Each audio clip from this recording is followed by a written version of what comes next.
Innal hamdalillah nahmadullah wa nasta'inuhu wa nastaghfiruh wa nastahdi wa na'udzu billahi min syururi anfusina wa min sayyiati a'malina may yahdihillahu fala mudhillalah wa may yudlilhu fala hadiyalah. Asyhadu an la ilaha illallah wahdahu la syarikalah wa asyhadu anna Muhammadan abduhu wa rasuluh la nabiyya wa la rasula ba'da. Nusalli wa nusallim ala rasulillah wa nabiyillah Muhammad sallallahu alaihi wasallam wa ala alihi wa ashabihi wa man tabi'ahum bi ihsanin ila yaumil qiyamah. Amma ba'd, qala Allah ta'ala fi kitabil karim, a'udzu billahi minasyaitonir rajim. Ya ayyuhalladzina amanu taqullaha haqqa tuqatih wa la tamutunna illa wa antum muslimun. Al-ayah. Alhamdulillah, kita memuji syukur kepada Allah Ta'ala Rabb kita yang telah mempertemukan kita seperti sebelumnya. Yang ini adalah tanda kalau Allah telah memberikan kepada kita banyak sekali karunia-Nya. Artinya hari ini kita masih diberikan hidup. Hidup itu tidak bisa dinilai dengan rupiah. Pun juga dengan kesehatan tidak bisa dinilai dengan rupiah. Nikmat yang wa in ta'udzu nikmatallahi la tuhsuha. Apalagi kita dipertemukan dalam rangka melakukan ketaatan, yakni kita sholat berjamaah. Kita juga mencari ilmunya, yakni firman Allah Ta'ala dan sabda utusannya. Ini adalah nikmat yang kita akan merasakan kebaikan dari nikmat ini ketika kita meninggal dunia. Kita dalam kehidupan dunia sebenarnya kalau kita jujur, kita juga akan mendapatkan atau merasakan banyak nikmat atas ini semua. Seperti bahagia, seperti keimanan yang semakin menghujam kuat di dada kita. Tetapi nikmat paling besar, manfaat dari nikmat ini paling besar kita rasakan nanti ketika kita meninggal dunia. Pada saat kita nanti di alam barzakh, maka kita akan merasakan manfaat dari kita melangkah sholat berjamaah, duduk di rumah Allah Ta'ala, mendengarkan ilmu di dalamnya, sholat sunnah, puasa, zikir dan lain sebagainya. Maka ketika Allah memberikan kepada kita nikmat ini semuanya adalah kita bersyukur. Kita berterima kasih melebihi syukur kita. Hari ini kita diberikan usia, diberikan rizki dan lain sebagainya. Tak lupa salawat serta salam adalah senantiasa kita sampaikan kepada junjungan kita Nabiullah Muhammad SAW, teladan kita semua. Bagaimana beliau mengawali dakwahnya dan beliau tetap istiqomah walaupun banyak sekali kesulitan yang menerpa beliau SAW dan para sahabatnya. Yang itu tidak akan pernah kita rasakan. Jadi kesulitan Nabi, cobaannya Nabi tidak akan kita rasakan. Level kita jauh di bawah beliau SAW. Sehingga ketika kita ngaji sirah beliau, ngaji hadis-hadis beliau seperti yang sebentar lagi kita akan mengkajinya, itu akan menguatkan kita. Akan menguatkan kita untuk beragama, untuk mencari ilmu agama, untuk melaksanakan perintah Allah Ta'ala dan menjauhi larangannya. Sallallahu alaihi wasallam. Semoga salat tercurah kepada dia dan semoga kelak kita bisa ketemu di telaganya. Khotal iman jamaah sekalian yang dirahmati Allah, malam hari ini saya ngasih tema, mungkin nanti diingatkan gitu. Kalau mau kajian 2 hari diingatkan, Ustaz temanya apa? Karena kalau misalkan kajian kitab Riyadhus Shalihin saja itu kadang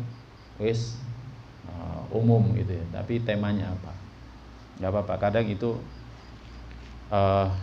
yang menjadi pijakan kita dan semakin membuat menarik kajian kita.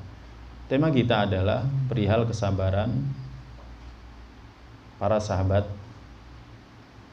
dengan melandani kesabaran orang-orang soleh terdahulu. Jadi kisah kesabaran para sahabat dengan meladani kisah orang-orang soleh terdahulu. Hadis yang ke-41 dari kitab Riyadhus Shalihin. Hadis yang diriwayatkan dari Abu Abdillah Khabbab bin Al-Ard radhiyallahu anhu. Benar ya? Ini ya hadisnya. Hadis ke-41. Kalau di kitab yang saya bawa hadis ke-41. Nah, Khabbab bin Al-Ard radhiyallahu ta'ala anhu, dia mengatakan, syaqauna ila Rasulillah sallallahu alaihi wasallam. Kami pernah mengadu kepada Rasulullah sallallahu alaihi wasallam. Wa huwa mutawassidun burdatan lahu fi dhillil Ka'bah. Ketika itu beliau sedang berbantalkan burdahnya. Pakaian burdah itu pakaian yang bergaris. Ya, beliau ketika itu mutawassid, yakni berbantalkan pakaiannya fi dhillil Ka'bah, di bawah bayang-bayang Ka'bah. Faqulna, maka kami katakan, ala tastansiru lana, tidakkah Anda mohon pertolongan untuk kita? Ala tad'u lana, tidakkah Anda berdoa untuk kita? Jadi para sahabat ini radhiyallahu ta'ala ngadu kepada Nabi sallallahu alaihi wasallam ya, perihal beratnya cobaan yang mereka hadapi. Kita kalau ingat kisah para sahabat radhiyallahu ta'ala anhum ketika periode Mekah, ya, sungguh kisah yang mengiris hati, ya, jadi menyayat hati. Ya, sahabat Bilal radhiyallahu ta'ala anhu, sahabat Ammar bin Yasir radhiyallahu ta'ala anhu, sahabat Utsman sendiri pernah mengalami itu, ya, dan banyak sahabat tidak lepas dari siksaan, khususnya orang-orang yang lemah, para budak, ya, semuanya disiksa, siksa yang tidak berperi kemanusiaan. Makanya saking beratnya siksaan itu, sampai-sampai para sahabat itu mengadu kepada Nabi. Di sini dikisahkan oleh Khabbab bin Al-Ard radhiyallahu ta'ala anhu, mengadu kepada Nabi, apakah Anda tidak tastansiru lana, tidak mohon pertolongan untuk kita? Apakah Anda la tad'u lana, tidak berdoa untuk kita? Apa jawabannya Nabi? Nabi SAW justru menjawab dengan jawaban ini, meneladani orang-orang soleh terdahulu. Nabi bersabda, qad kana man qablakum, sungguh dulu, man qablakum, ada orang sebelum kalian, yu'khadur rajuli, dia ditawan, fayukhfaru lahu fil ardi, kemudian dibuatkan lubang untuknya di tanah, fayuj'alu fiha, kemudian dia ditanam di sana, tsumma yu'ta bil minsyar, kemudian dibawakan gergaji, fayudha'u ala ra'si, kemudian diletakkan di atas kepalanya, fayuj'alu nisfaini, kemudian dia dijadikan dua bagian, dibelah. Wa yumshatu bi amshatil hadidi, ada juga yang disisir dengan sisir besi, maduna lahmihi wa 'admihi, hingga mengelupas daging dan tulangnya. Ma yasudduhu dzalika an dini, tetapi hal itu tidak memalingkannya dari agamanya. Wallahi la yutimmanallahu hadzal amra, kemudian Nabi sallallahu alaihi wasallam bersumpah, demi Allah, la yutimmanallahu hadzal amra, Allah akan menyempurnakan urusan ini, yakni tersebarnya Islam. Wallahu mutimmu nurihi walau karihal kafirun, Allah akan menyempurnakan cahayanya walaupun orang kafir itu benci. Kemudian Nabi sallallahu alaihi wasallam bersabda, wallahi, demi Allah, la yutimmanallahu hadzal amra, Allah akan menyempurnakan urusan ini, hatta yasirar raqibu min Son'a ila Hadramaut, hingga seorang pengelana, penunggang berjalan dari Son'a menuju Hadramaut. Son'a di sini adalah Son'a yang berada di Syam.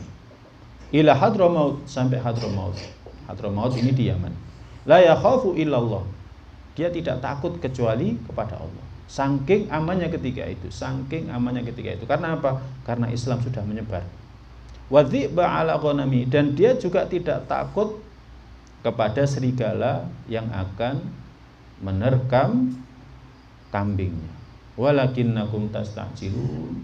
Kemudian Nabi sallallahu alaihi wasallam mengakhiri sabdanya dengan sabdanya, walakinnakum tastajilun, tapi kalian tergesa-gesa. Subhanallah. Ya, perkataan yang sungguh menyentuh hati. Hadis Bukhari sahih. Para jamaah sekalian yang dirahmati Allah, hadis ini kalau kita mau mengambil faedahnya banyak sekali. Ya, jadi banyak sekali ya. Seperti di dalam kitab ini, kitab yang saya bawa Bahjatun Nadhirin. Banyak faedah dari hadis ini.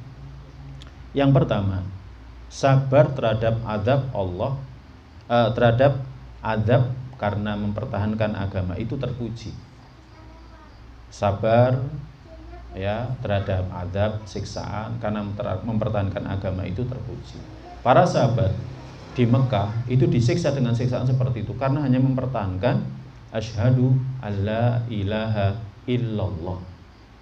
Saya bersaksi bahwa tidak ada yang berhak disembah kecuali Allah. Wa anna Muhammad Rasulullah, dan saya bersaksi Muhammad utusan Allah. Itu hanya mempertahankan itu. Ya, mereka disiksa dan ini terpuji.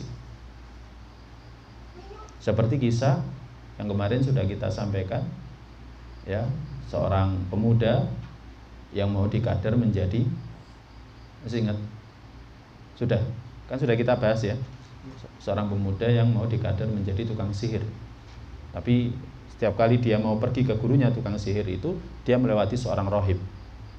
Akhirnya dia tertarik dengan ajarannya, akhirnya dia belajar. Kemudian ya kita ingat bagaimana dia dan orang-orang yang mengikuti dakwahnya itu disiksa. Nah, mendapatkan siksaan ya karena mempertahankan agama itu terpuji.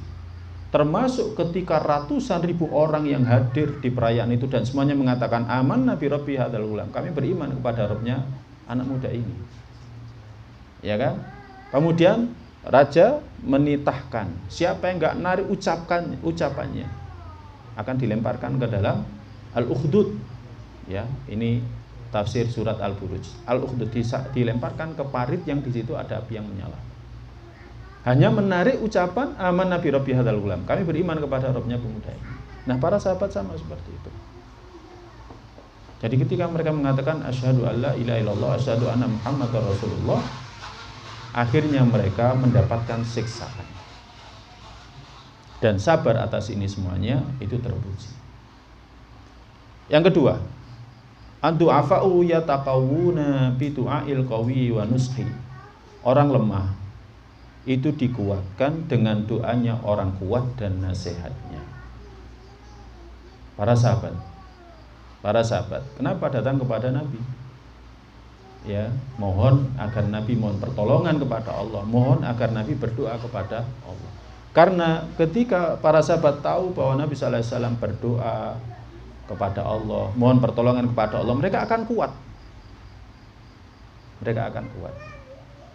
Ya. Jadi mereka akan kuat.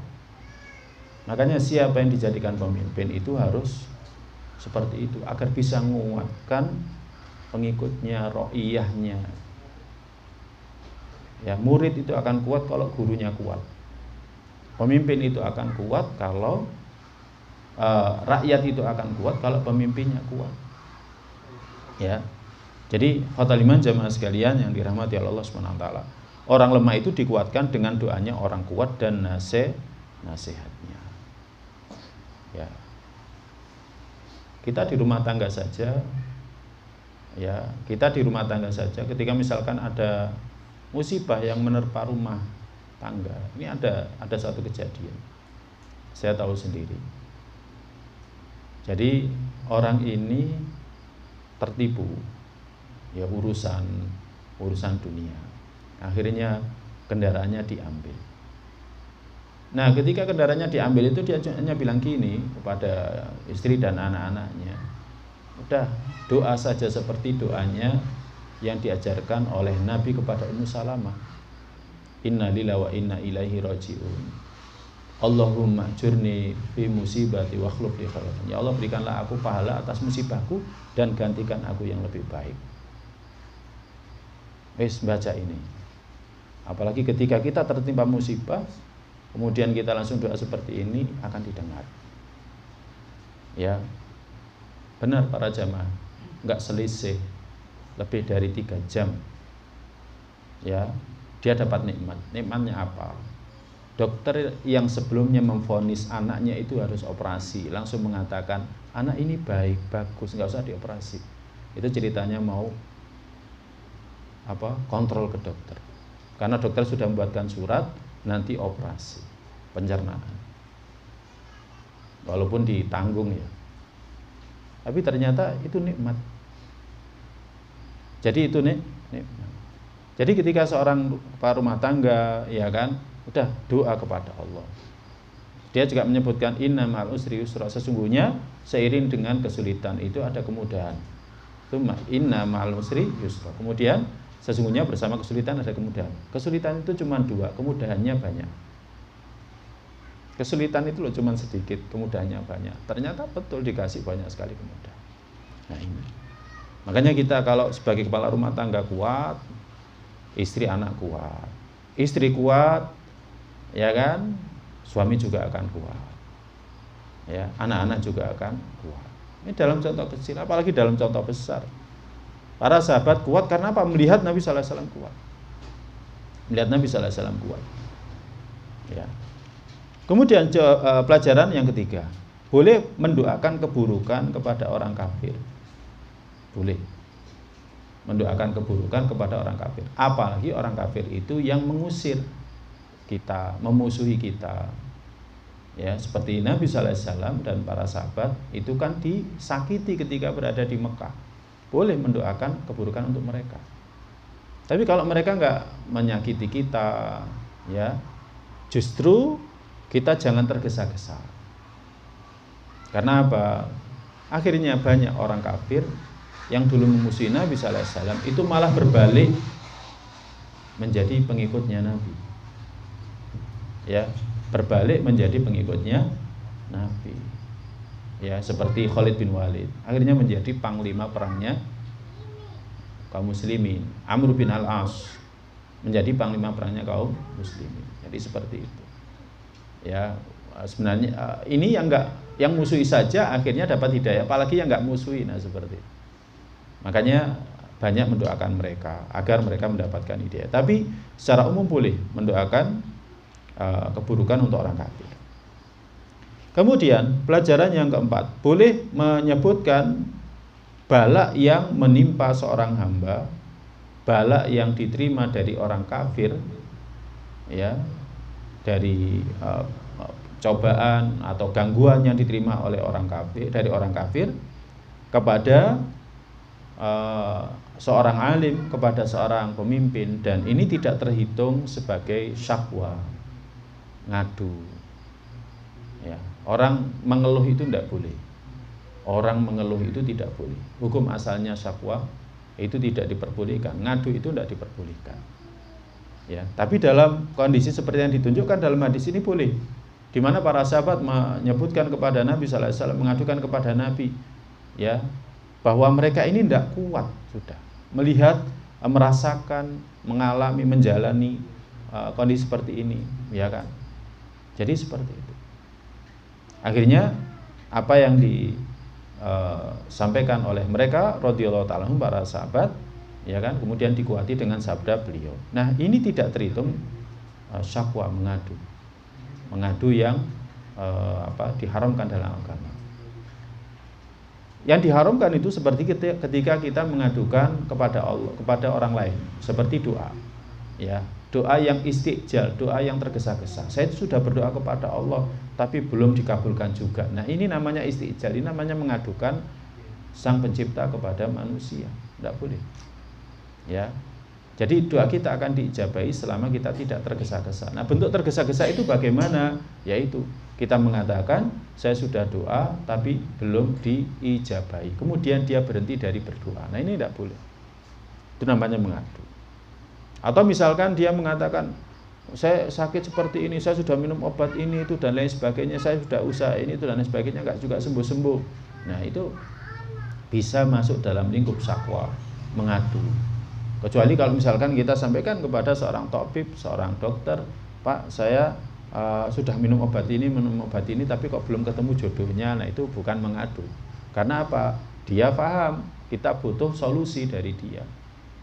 Tapi kalau bukan kepada dokter, cerita ini itu dan lain sebagainya, maka bisa masuk dalam aduan yang tidak diperbolehkan.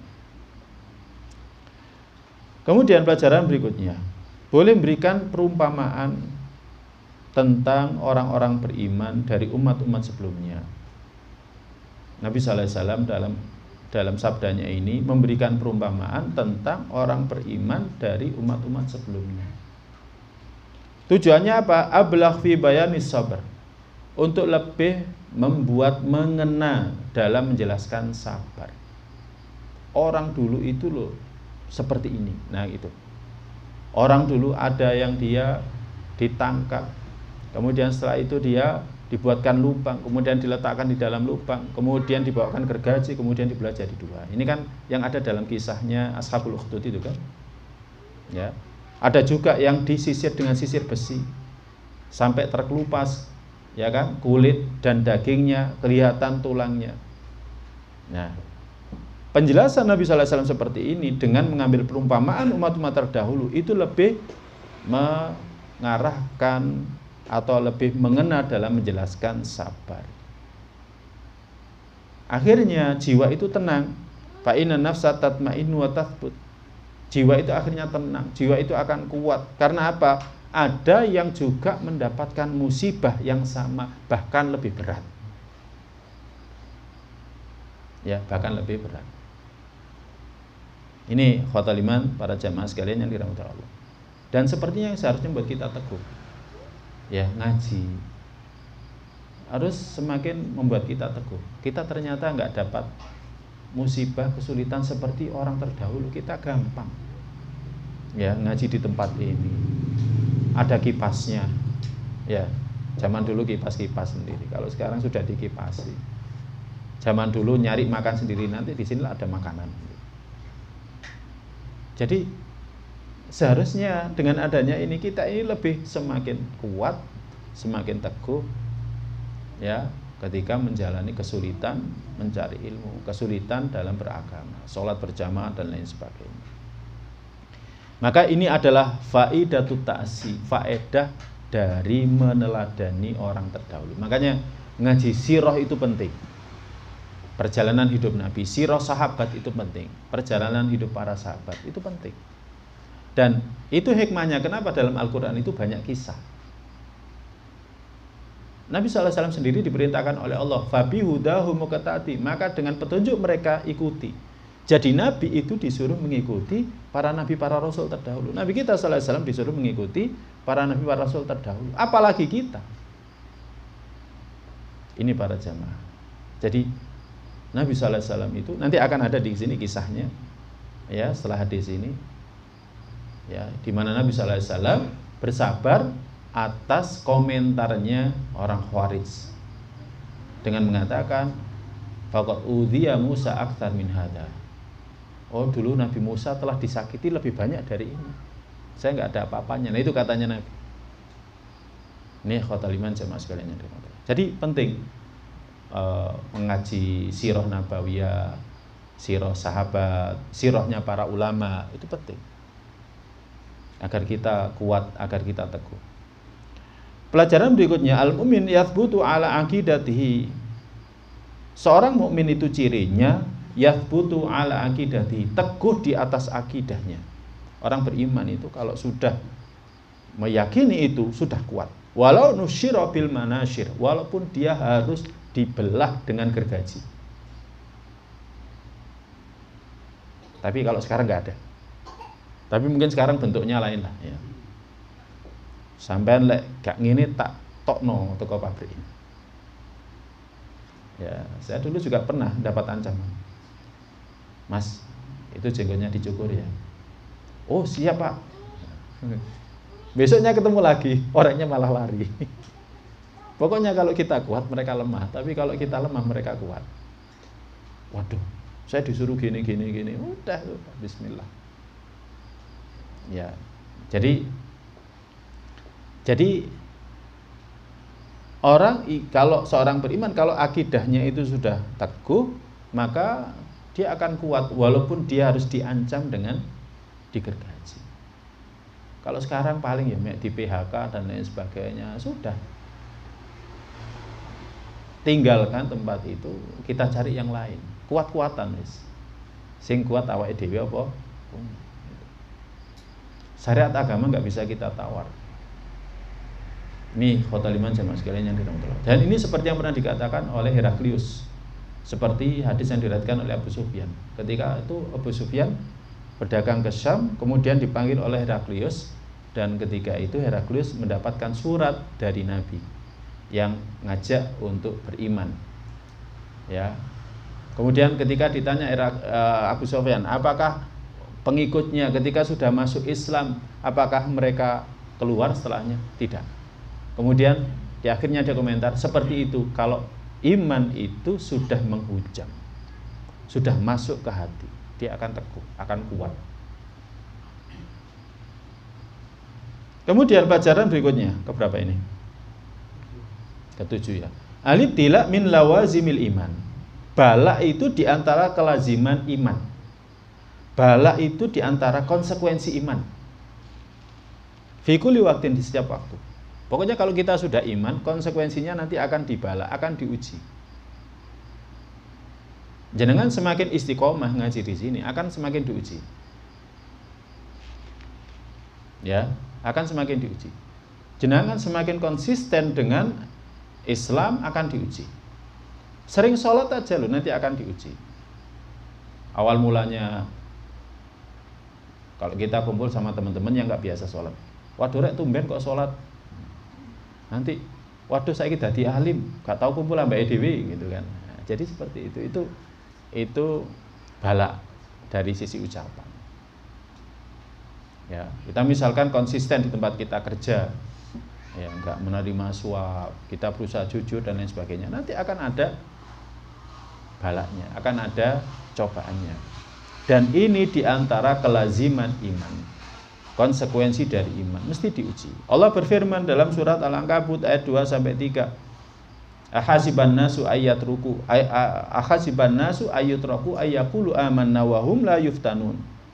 Apakah manusia itu akan dibiarkan begitu saja mengatakan kami beriman sedangkan mereka enggak diuji? Walaqad fatannal ladzina min qablihim fala ya'lamannallahu alladzina shadaqu wa la ya'lamannal kadzibin. Dan sungguh telah kami fitnah, kami uji orang-orang sebelum mereka, sehingga Allah benar-benar tahu siapa yang benar dan siapa yang dusta. Jadi diuji. Jangan dulu gak kenal sunnah, biasa saja gak ada ujian. Ketika sudah kenal sunnah, sudah biasa ngaji, berusaha untuk istiqomah, ujiannya datang. Oh ternyata ini gak boleh ya, ini gak boleh. Nanti kalau saya resign bagaimana? Ya dulu yang kerja di bank juga kayak gitu. Waduh nanti bagaimana kalau saya resign dari bank? Nanti saya nafkahi anak saya, istri saya bagaimana? Nah kayak gitu kan, mulai datang ujian. Mulai datang ujian. Ya, jadi mesti kelaziman iman. Istri antum pakai jilbab besar gitu kan. Wah, sudah komentar orang macam-macam. Orang mulai jaga jarak. Ada yang mengatakan, "Nah, sampean kok saiki melok aliran apa maneh, kok koyo ngono iku." Ya aliran Ahlus Sunnah kayak gitu kan. Jadi mesti ujian itu ada. Ya. Nah, dulu kalau pakaiannya terbuka apa itu namanya nggak komentar, seneng. Kita nakal seneng, tapi kalau kita sekarang baik malah nggak seneng. Nah itu kan. Nah ini, jadi itu kelaziman, konsekuensi. Kalau kita sudah punya iman itu, maka kita akan mendapatkan bala, akan mendapatkan ujian. Ya. Bukan berarti kita pengen diuji, enggak, jangan. Aku pengen diuji, jangan. Kita tidak diperlukan seperti itu. Tapi ujian itu akan datang dengan sendirinya. Nggak usah didatangi, dia akan datang dengan sendirinya sebagai bukti ya kebenaran iman kita. Kemudian pelajaran yang ke-8. Ya, ke-8 ya. Syiddatu bala'i ashabin Nabi. Hadis ini menjelaskan betapa beratnya balanya para sahabat Nabi. Wa tahammuluhumul adza fi sabilillah. Dan betapa sabarnya mereka menghadapi itu di jalan Allah. Bi qulubin radiyah, dengan hati yang ridha.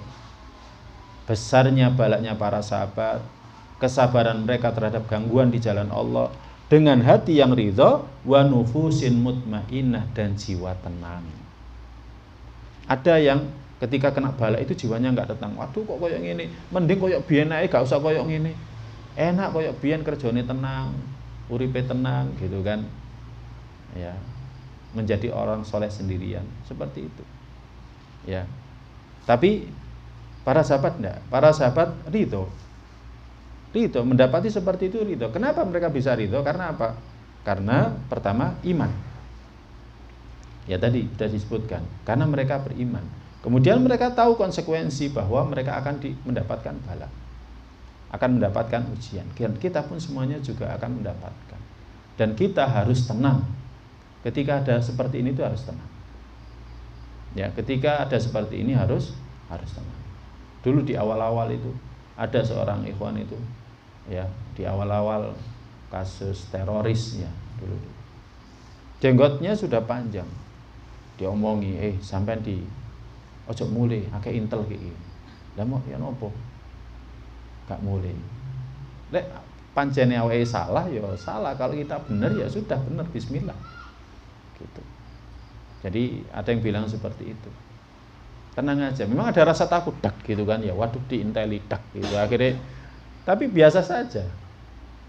Ya, biasa saja. Yang jelas kita ngajak kepada kebaikan, ngajak kepada yang benar, ngajak kepada yang hak. Ini. Dan para sahabat seperti itu, hatinya ridho, jiwanya tenang. Sebagaimana halnya orang-orang beriman terdahulu, hatinya ridho, jiwanya tenang. Ya. Nabi Musa alaihissalam ketika pertama kali diperintahkan untuk berdakwah kepada Fir'aun, ya kan? Ya kaget kan? Saya dulu pernah melakukan kesalahan di tengah-tengah mereka dan saya sekarang dicari-cari. Mosok saya sekarang harus mendakwahi, kan gitu? Logikanya seperti itu. Tapi akhirnya ridho, jiwanya tenang karena akan dikuati oleh Allah Ta'ala.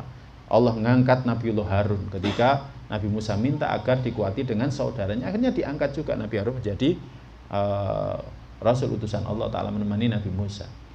Nah itu ya, cuman awalnya kaget, tapi setelah itu jiwanya tenang. Kemudian pelajaran berikutnya, al-ada'u lil imani qadimun. Permusuhan kepada ahli iman itu dari dulu. Jadi permusuhan kepada ahli iman itu dari dulu. Ya. Fa ahlul kufri wal fusuqi wal isyan la yarkubuna fi mu'minin illa wala dhimmah. Orang kafir, orang fasik, pelaku dosa, ya, mereka itu enggak pernah ridho kepada orang beriman. Fahadi sabilul mujrimin, dan inilah jalannya para pelaku dosa. Dari dulu. Ya, kalau para jamaah ingat kisah hijrahnya Nabi sallallahu alaihi wasallam, hijrahnya para sahabat ke Habasyah. Ya. Sebenarnya orang kalau sudah hijrah wis pindah-pindah, pokoknya aja kayak gini, kan kayak gitu kan. Tapi enggak, mereka ngutus Amr bin Al-As salah satunya untuk pergi ke Habasyah, minta kepada Raja Habasyah agar mengembalikan mereka ke tanah kelahiran mereka. Karena apa? Karena mereka enggak rela, enggak ridho saudara-saudara mereka ini mengikuti agamanya Nabi Muhammad SAW. Jadi permusuhan kepada ahli iman itu dari dulu. Ya, dari dulu. Tapi kalau mereka sudah kembali ke agama mereka, mereka baru berhenti. Tapi kalau enggak kembali kepada agama mereka, mereka enggak akan pernah berhenti. Seperti itu. Jadi Permusuhan kepada al-iman itu dari dulu. Ya, sebelum sahabat juga, ya, para nabi, mulai dari Nabi Nuh alaihissalam, al-iman dimusuhi, dikomentari dengan ucapannya, kemudian disakiti dengan perbuatannya, terus seperti itu. Nabi Ibrahim bahkan lebih parah, ya kan? Kemudian Nabiullah Musa dan yang lainnya. Jadi permusuhan kepada al-iman itu dari dulu. Makanya kalau misalkan kita istiqomah di tempat kerja kita, istiqomah kita di rumah, istiqomah kita di kehidupan tetangga, istiqomah di mana-mana, istiqomah, kita akan mendapatkan musuh. Dan kita nggak nyari, itu sudah sunnatullah yang pasti akan terjadi. Ya, maka kita harus sadari. Jadi ketika kita misalkan istiqomah ngaji, mesti nanti akan ada halangan. Cuman kadang kita nggak ngira, nggak nyangka, oh ternyata di sini, masalahnya di sini. Ini khotul iman sama sekalian yang benar. Tetapi pelajaran berikutnya, al-mustaqbal lil Islam. Masa depan itu akan menjadi miliknya Islam. Suatu ketika Islam ini akan menang. Dan itu terjadi. Ya, 23 tahun akhirnya ya Mekah menjadi negeri kaum muslimin. Setelah sebelumnya Nabi hijrah. Jadi hijrah dulu, baru kemudian Mekah menjadi negerinya kaum muslimin. Kiblatnya orang Arab, ya, sejak zamannya Nabiullah Ibrahim alaihissalam, di sana adalah kiblatnya orang Arab. Orang Arab setiap tahun mesti haji ke sana, ya. Mereka juga di luar bulan haji mesti umroh ke sana, ya. Nabi sallallahu alaihi wasallam mengawali dakwah di sana, tapi belum berhasil. Akhirnya Nabi hijrah lebih dulu, sampai akhirnya ketika berhasil membebaskan dia, akhirnya menjadi salah satu negeri Islam. Ya. Nah, ini menunjukkan bahwa masa depan itu miliknya Islam. Dan kita harus mengimani ini semua. Fallahu nasiru dini. Allah akan menolong agamanya. Bi'izzin azizin aw bidzilin dalilin, dengan memuliakan orang-orang beriman dan menghinakan orang-orang kafir, orang-orang fasik, pelaku maksiat. Contoh sekarang. Ada berapa yang ingin saya contohkan. Malang dulu itu enggak sesemarak sekarang. Malang, ya, untuk kajian sunnah enggak semarak sekarang. Demikian juga di daerah saya sama, enggak semarak sekarang. Dulu jarang, ya, butuh waktu yang lama. Di sini pun seperti itu. Kita mulai dari musola kecil ini, membiasakan orang ngaji pada maghrib sampai isya, dengarkan pengajian, dengarkan nasihat, dengarkan firman Allah dan tafsirnya, mendengarkan hadis Nabi dan syarahnya. Ini mungkin baru berhasil 10-20 tahun yang akan datang. Bukan sekarang. Bukan sekarang. Ya. Jadi bukan sekarang. Tapi yang jelas al-mustaqbal lil Islam. Masa depan itu miliknya kaum muslimin. Allah yang nanti akan menolongnya. Ya.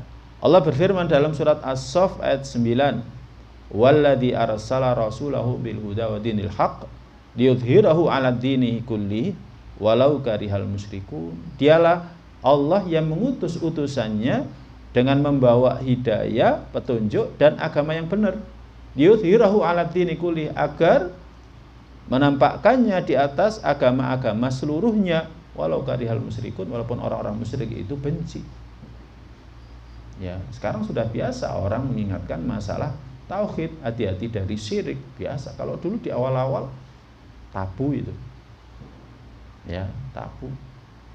Ya, dulu seperti Jam'iyah Muhammadiyah, ya. Jam'iyah Muhammadiyah, organisasi Muhammadiyah. Dulu di awal-awal juga gitu. Ya, kan yang diperangi TBC, tahayul, bid'ah, khurafat. Ketika ngomong masalah seperti itu tabu dulu, tapi sekarang sudah biasa. Jadi sekarang sudah biasa. Nah, jadi sekali lagi, al-mustaqbal lil Islam. Masa depan itu milik Islam. Asalkan kita sabar. Jadi kita harus sabar. Menjalani seperti ini sabar. Kok mulai biyen koyok ngene ya gitu kan. Ya, enggak. Pertolongan Allah itu nanti akan datang dengan sendirinya. Allah yang nanti akan nolong. Urusan berhasil dan tidak itu urusannya Allah. Tugas kita itu hanya sekedar menjalani. Samalah seperti kita kerja. Kita kerja itu kan yang penting kita ikhtiar. Nanti rezekinya berapa itu urusan Allah. Urusan Allah, bukan urusan kita. Rezeki kita ini sudah ditakdirkan oleh Allah Ta'ala. Dan hadis-hadis yang menjelaskan tentang al-mustaqbalil Islam itu sudah banyak, bahkan mencapai batas mutawatir. Hadisnya banyak. Bahwa masa depan milik Islam itu hadis-hadisnya sangat banyak. Ya, sampai mendekati derajat mutawatir. Nah, pelajaran berikutnya, ikhbarun Nabi an umuril mustaqbaliyah. Nabi sallallahu alaihi wasallam ya itu menghabarkan perkara-perkara yang akan datang dan itu nyata. Itu nyata. Ya, dan itu nyata. Dan Islam betul-betul menyebar. Jadi Islam betul-betul menyebar. Dan tersebar pula keamanan dan kedamaian. Wastatabbal amnu wassalam, tersebar keamanan dan kedamaian. Sebelum Nabi sallallahu alaihi wasallam datang, biasa begal itu biasa. Begal itu biasa. Tapi setelah Islam menyebar, orang nggak berani begal, merampok. Kalau zaman dulu namanya merampok, kalau zaman sekarang namanya begal. Ya. Dan berlaku seluruhnya. Kalau sebelumnya itu hanya berlaku bagi penduduk Mekah. Kalau ada orang Mekah melakukan perjalanan ke Syam atau ke Yaman dagang, mereka nggak ada yang berani begal.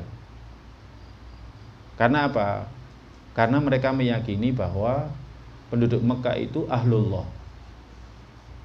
Mereka belajar dari apa? Dari peristiwa dihancurkannya pasukan bergajah.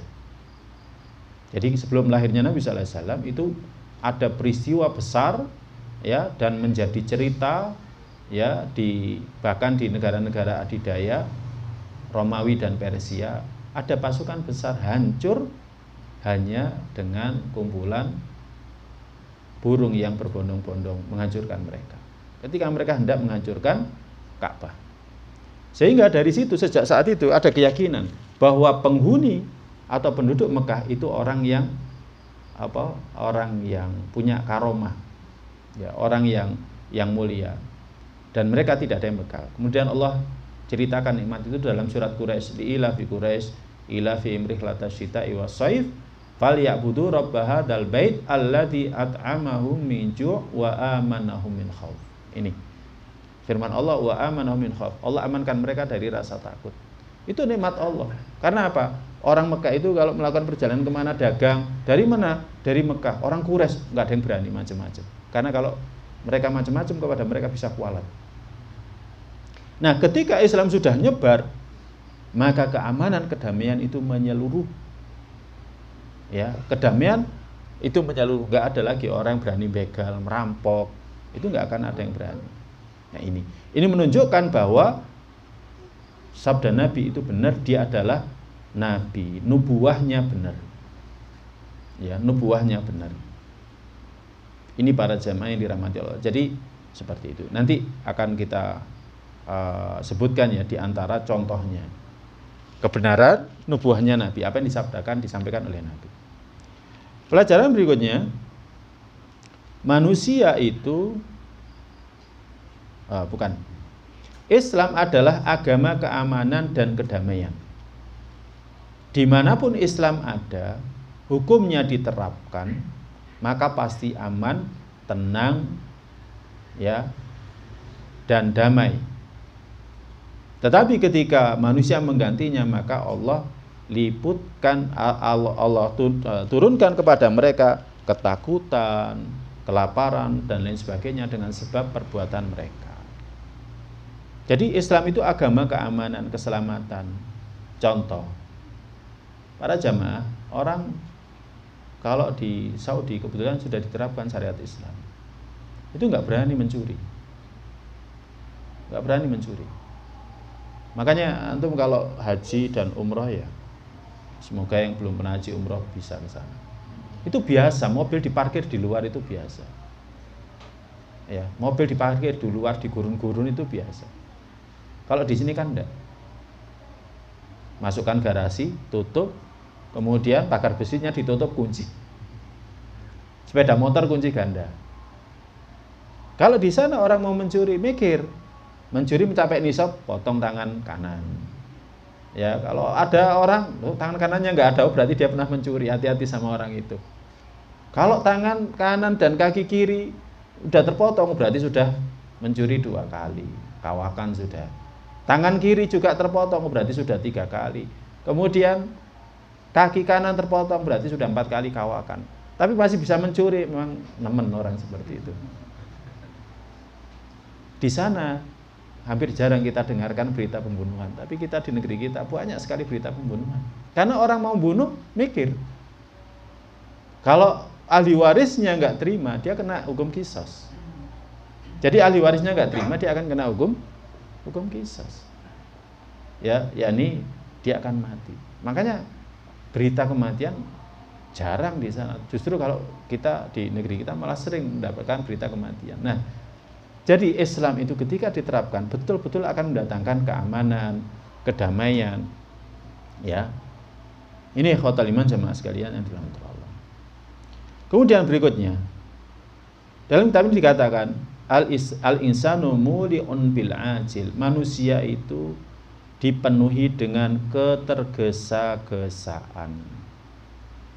Ya, dipenuhi dengan ketergesa-gesaan. Kenapa? Karena dia diciptakan dari min ajalin, dari ketergesa-gesaan.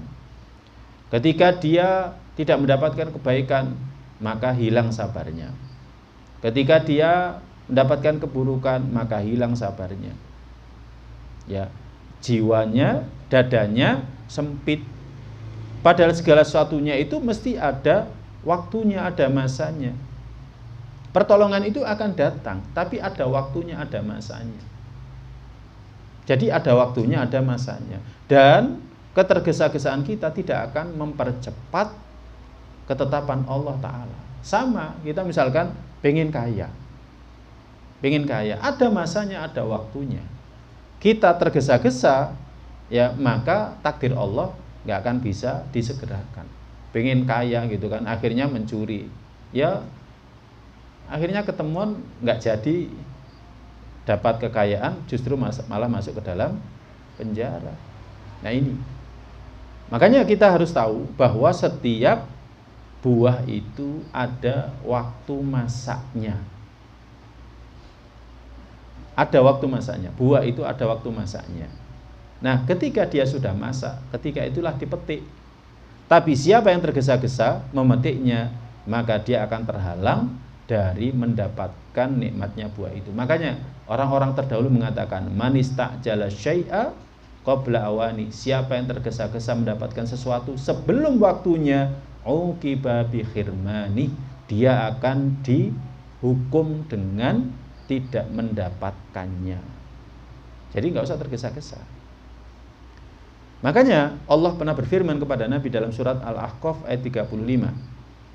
Ya, Allah pernah berfirman kepada Nabi sallallahu alaihi wasallam dalam surat Al-Ahqaf ayat 35, "Fasbir kama sabara ulul azmi minar rusul wala tasta'jil lahum."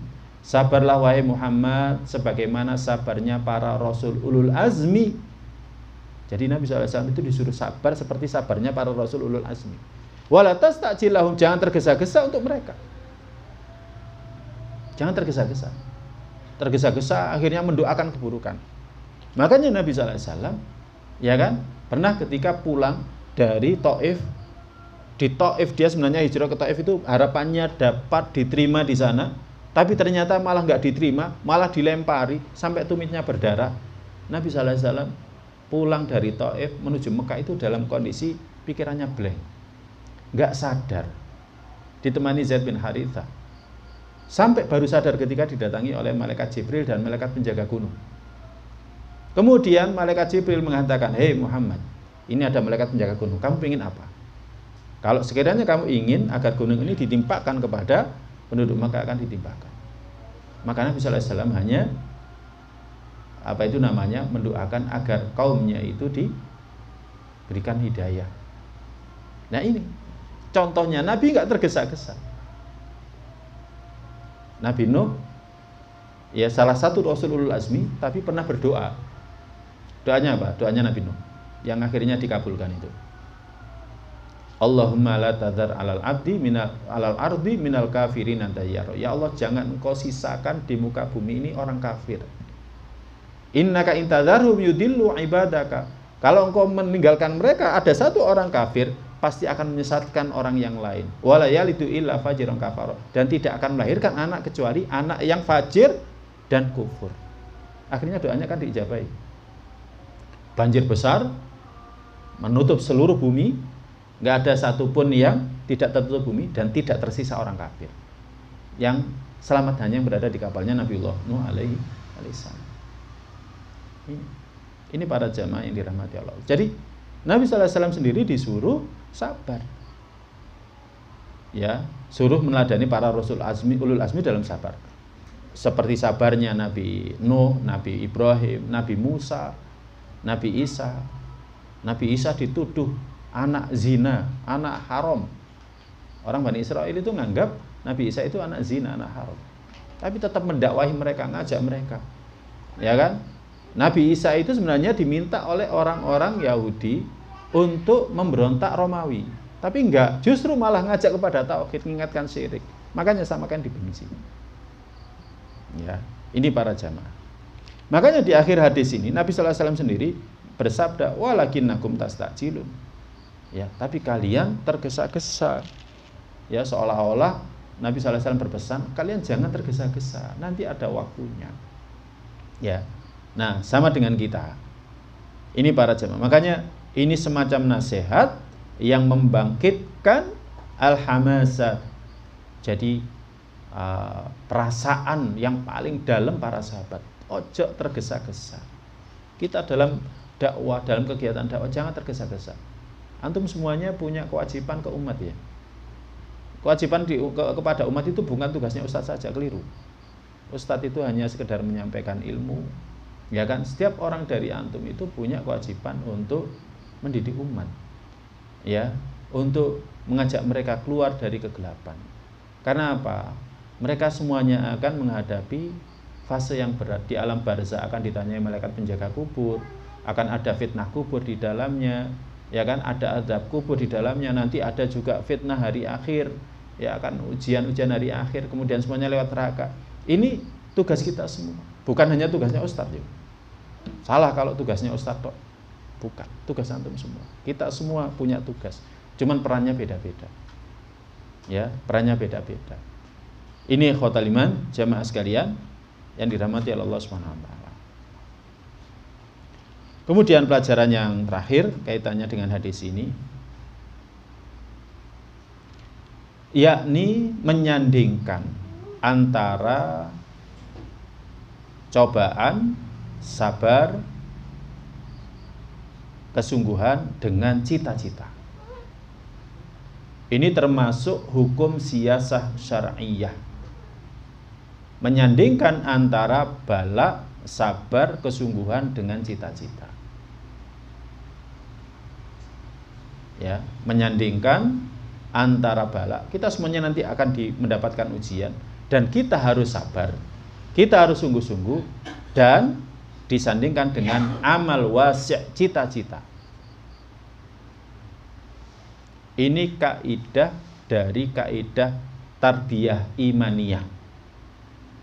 Hadi kaidah min qawaidit tarbiyah al-imaniyah. Ini diantara kaidah tarbiyah imaniyah yang Nabi SAW tanamkan di generasi awal sahabat. Ini ada kisahnya. Ketika Nabi SAW ya kan menanamkan ini di dada para sahabat. Ini yang terakhir penting ya. Dikisahkan, diriwayatkan oleh sahabat Khabbab bin Al-Ard radhiyallahu ta'ala anhu. Diriwayatkan dalam Musnad Imam Ahmad dengan sanad hasan dari Barok bin Azib ya, dari Barok bin Azib. Di mana Barok bin Azib mengatakan, amarona Rasulullah sallallahu alaihi wasallam bihafril khandaq. Kami pernah diperintah oleh Rasulullah untuk menggali khandaq. Wow, menggali Khandaq. Para jamaah, kondisi ketika itu genting. Karena apa? Pasukan Mekah itu bergerak menuju ke Madinah dan mau ngepung. Dan punya beberapa waktu. Mekah dibantu sama Bani Ghatafan kalau tidak salah, mau datang ke Mekah dan punya waktu singkat. Ya. Kemudian Nabi SAW mengajak para sahabat musyawarah sampai akhirnya Salman radhiyallahu taala mengatakan, "Wahai Rasulullah, kami orang-orang Persia, kalau dalam kondisi genting seperti ini, kami akan membuat parit untuk menghalangi antara kami dengan musuh." Akhirnya ketika itu Nabi SAW memerintahkan para sahabat untuk gali parit. Ya, paritnya nggak kecil, tapi parit itu nggak mengelilingi kota Madinah, enggak. Parit itu arahnya ke utara, karena di Madinah itu kanan kiri ada gunung. Kemudian belakang nggak mungkin dilewati, dari sisi selatan nggak mungkin karena di sana banyak kebun. Jadi kalau pasukan mau lewat sana, kebun kurma nggak mungkin. Jadi salah satu-satunya akses masuk itu dari utara. Nah dari situlah akhirnya digali parit, ya, yang tinggi, demikian juga dengan lebar, kemudian juga memanjang, sehingga orang-orang pasukan kafir itu nggak bisa melewati situ. Nah ketika mereka datang ke sana itu akhirnya mereka kaget, loh ini bagaimana ini? Makanya akhirnya kan mereka berdiam diri di tempat itu, ya kan, selama 1 bulan, sekitar 1 bulan. Nah pas penggalian parit itu, Al-Bara bin Azib mengatakan, wa uridat lana sakhrah, ketika itu kami mendapati ada batu besar fi makani minal Khandaq, di satu tempat di Khandaq itu. La ta'khudhu fiha al-ma'awil, enggak bisa dihancurkan sama pacul. Fasakuha ila Rasulullah sallallahu alaihi wasallam. Akhirnya para sahabat mengadu kepada Rasulullah. Faja'a Rasulullah sallallahu alaihi wasallam datang. Kemudian wada'a thawbahu, meletakkan pakaiannya. Tsumma habata ila sakhra, kemudian turun ke batu itu. Fa akhadhal mi'wal, kemudian ngambil cangkul. Kemudian mengatakan bismillah. Bismillah. Fa daraba darbatan, kemudian mukul sekali pukulan. Fa kusira thuluthul hajar, maka sepertiga batu itu hancur. Qala, kemudian Nabi bersabda, Allahu akbar. U'titu mafatih Syam, wallahi inni la ubsira khusuraha al-hamra min makani hada. Allahu akbar, aku telah diberikan kunci-kunci Syam. Demi Allah, aku melihat istana-istananya yang berwarna merah dari tempatku ini. Kenapa istana-istana Syam berwarna merah? Karena Syam dikuasai oleh Romawi, ya kan? Romawi, ya, banyak perhiasannya itu dari emas. Ya. Nabi SAW mengatakan seperti itu. Seolah-olah bahwa nanti Islam itu akan menguasai Syam dan mengalahkan orang Romawi. Kemudian setelah itu Nabi SAW mengucapkan bismillah lagi, kemudian mukul sekali lagi, kemudian sepertiga batu itu hancur. Dan Nabi bersabda, Allahu akbar, u'titu mafatihha Faris. Allahu akbar, aku telah diberikan kunci-kunci Persia. Wallahi inilah ubsiru al-madain. Demi Allah, aku benar-benar melihat. Jadi Nabi SAW itu ditunjukkan, ya kan, al-madain wa absara qasraha. Aku melihat istananya, al-abyad, yang putih, dari tempatku ini. Seolah-olah Allah SWT mengabarkan, kamu nanti akan menguasai sana. Kenapa disebut istana putih? Karena di sana banyak perhiasannya dari perak. Kemudian Nabi SAW mengatakan bismillah dan mukul yang terakhir sampai akhirnya batu itu semuanya pun hancur. Nabi mengatakan, Allahu akbar, u'titu mafatihal Yaman. Aku telah diberikan kunci-kunci Yaman. Wallahi inilah ubsira abwaba Son'a. Demi Allah, aku benar-benar melihat pintu-pintu Son'a dari tempatku ini. Yaman itu termasuk negara besar. Kenapa negara besar? Yaitu salah satu wilayahnya Habasyah. Walaupun Habasyah sendiri berada di bawahnya Romawi, tapi dia negara besar. Saking besarnya makanya dulu kan pernah mengirimkan tentara Abroha, gajah, ya, tentara gajah untuk menghancurkan Ka'bah. Ini negara besar ini, ya. Dan Nabi mengatakan, aku benar-benar melihat pintu Son'a dari tempatku ini. Dan para jamaah, itu diucapkan Nabi pada saat peristiwa perang Khandaq, dan ini benar-benar terjadi pada masa pemerintahnya Umar. Pada masa pemerintahnya Umar, bagaimana Persia diporak-porandakan, hancur, kerajaannya hancur. Kemudian bagaimana Romawi juga dikalahkan Syam akhirnya dikuasai oleh kaum muslimin. Itu juga pada masanya Umar. Ya, sampai kalau tidak salah panglimanya Ubaidillah bin Jarrah radhiyallahu taala anhu menyerahkan kepada Umar kunci kunci Baitul Maqdis kepada Umar. Pada masa pemerintahnya Umar. Demikian juga Yaman. Ya kan, akhirnya dikuasai. Nah, jadi dalam hadis ini apa? Nabi sallallahu alaihi wasallam padahal ketika itu kondisinya mau diserang. Diserang kan? Diserang. Tapi kok Nabi sallallahu alaihi wasallam menunjukkan bahwa Islam itu seperti itu. Mustakbal, masa depannya Islam akan seperti itu. Ya. Jadi menyatukan antara kesungguhan, kesabaran, ya. Demikian juga dengan ujian dengan cita-cita.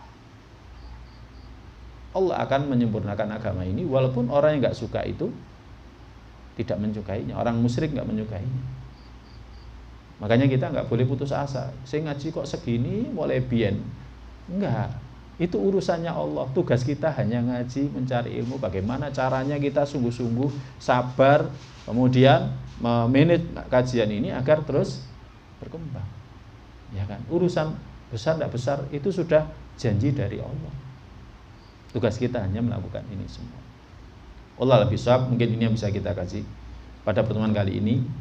Ada yang mau ditanyakan dari yang sudah kita sampaikan atau nggak ada ya? Biasanya nggak ada. Kalau untuk mengenai mendoakan keburukan, apalagi waktu di kafir boleh, tapi kebaikan tidak. Kalau tadi sama kaum muslimin kemarin tak boleh. Ya janganlah, jangan. Kalau kepada kaum muslimin justru doa kita adalah ada ke Allah, semoga Allah memberimu hidayah. Ya, jadi kepada orang muslim ya, agar mereka diberikan hidayah. Sebenarnya gini, kata-kata hadakallah itu, semoga Allah memberimu hidayah itu ada yang mengesankan itu buruk. Artinya kita sing kita doakan ini berarti orang ini menyimpang agar diberikan hidayah. Padahal kita lupa, kita setiap kali sholat kan mesti membaca ihdinas siratal mustaqim. Itu sebenarnya baik, bagus. Ya.